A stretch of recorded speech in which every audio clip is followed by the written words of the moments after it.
ensures more people benefit from proven models.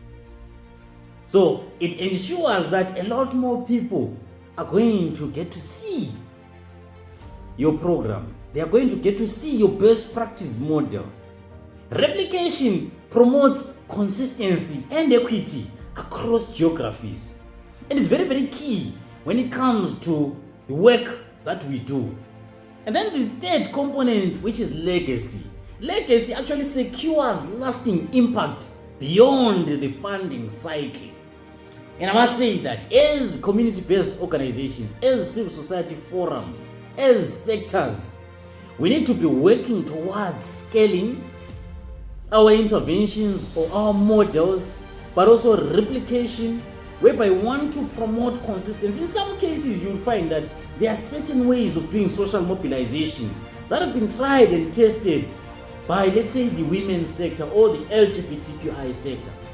But that could also be adopted and adjusted as is by the NGO sector or the men's sector. So some of those learnings that we could potentially use, we could replicate them with consistency and ensuring that there is equity across geographies. And then the legacy part is around having a lasting impact beyond the funding cycle. Be it's short-term funding, be it's a 5-year funding cycle. We need to be always thinking about it from a point of saying that how do we ensure that we build a legacy in the work that we do so that there is continuity of programming post-funding phase. Emerging best practices, advocacy wins, and community system strengthening are key when we talk about this in the civil society context. There is a need to move from pilot to systemic change. In some cases, you find that year after year after year, 5 years down the line, people are still piloting programs. And it is very, very important that we transition from having pilots through to having systemic changes that drives change in the communities. We need to document and share what works in the communities that we serve. And we prepare for future leaders to carry the mission forward when we do the work in the communities. As usual, I've got a couple of questions that we need to ask ourselves when it comes to this kind of work. Have we packaged successful models for replication? That is the first question. It's also a broad question. Are there any successful models that we have packaged, we have put together? Are we even aware of these models? Are toolkits, guides, or case studies available? Do we have any toolkits and guides that are well written down or documented? Can others implement our model with fidelity? Have we built in contextual flexibility? In some cases, you find that we are busy implementing a program in a certain community. It's a rural setting. But now you want to take it into another rural setting, but the context is different. The culture is also different. So that is very, very important. The second question is that, are we influencing provincial or national policy agendas with our data and stories? Are we part of the decision-making spaces? Do we participate in local AIDS council, provincial AIDS council, in decision-making forums?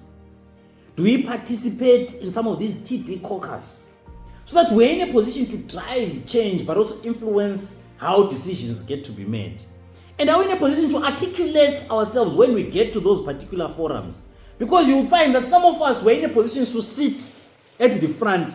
We sit at the table, but we are not in a position to clearly articulate ourselves, to say exactly what we mean and get to be understood. Are we part of the decision-making spaces? Have we submitted to hearings and national consultations? Do we align our voice with evidence and consistency? In some cases, you find that we make a lot of noise and create lots of hype around our own ideas, but we're not using any evidence around the work that we do. So it's very, very important that as entities we make use of evidence. The other question that we need to ask ourselves is that is now the third question. Can our local impact be part of a national movement? Are we aligned with, let's say, the South African National AIDS Council, some of the guidelines and policies, or most recently the C20, the G20, and some of these similar platforms? Can our CSF pilot inform national strategies? Are some of these models that we are testing as sectors in a position to inform national strategies? Do we contribute to knowledge exchange and networks? So those are very, very key because we want to drive change in the communities that we serve. The question number 4, the fourth question, is around, are we nurturing new leaders to take the work forward? Do we have a mentorship and succession plan in place?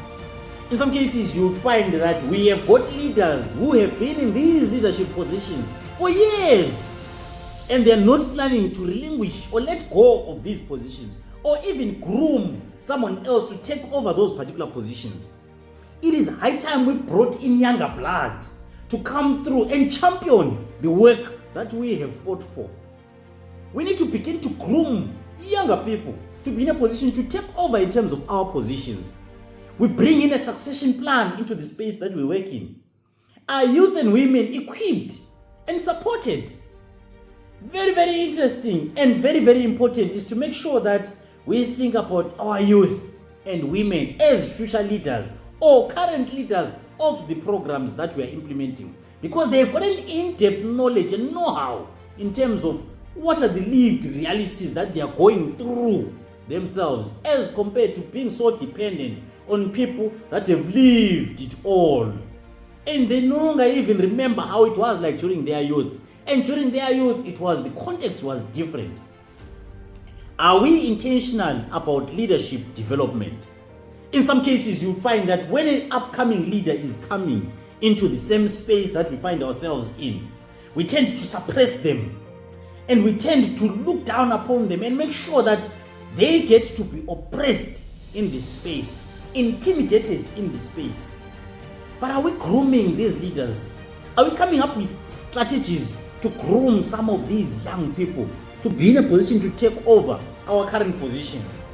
Or we believe that we are the only leaders in the civil society space and no one else should assume or touch our positions or even challenge our ideas or line of thinking?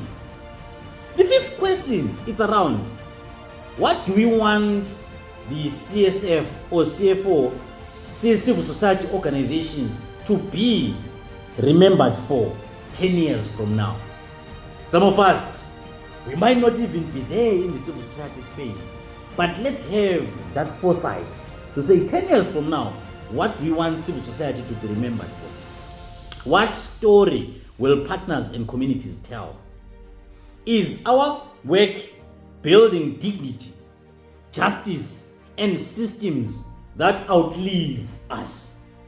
Are we archiving our journey, lessons, and growth?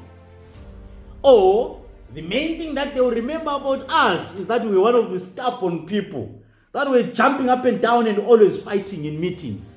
And we came into meetings without agendas and we built them inside the meeting. What exactly do we want the civil society to remember us in terms of 5 or 10 years time from now? Part of this, what can we do in terms of scaling and building a legacy? We can have standardized training packages. We can go through the governance documents. We can have story banks and visual archives where we have got a centralized repository where we keep all of our pictures on our social media platforms so that people can remember what used to happen back then. We can have leadership development pathways where we are very intentional. We identify specific leaders in different sectors and say, how do we groom them to be future leaders? We give them leadership responsibilities. Partnership, handover, plans, and digital knowledge hubs are very, very key, because in some cases you find that it's good to have a centralized repository of information that is in the cloud.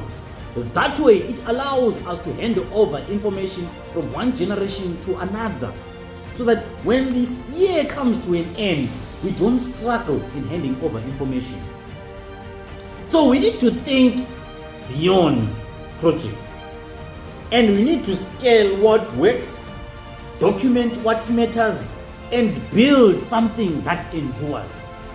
Because that way, we are guaranteed of a brighter future.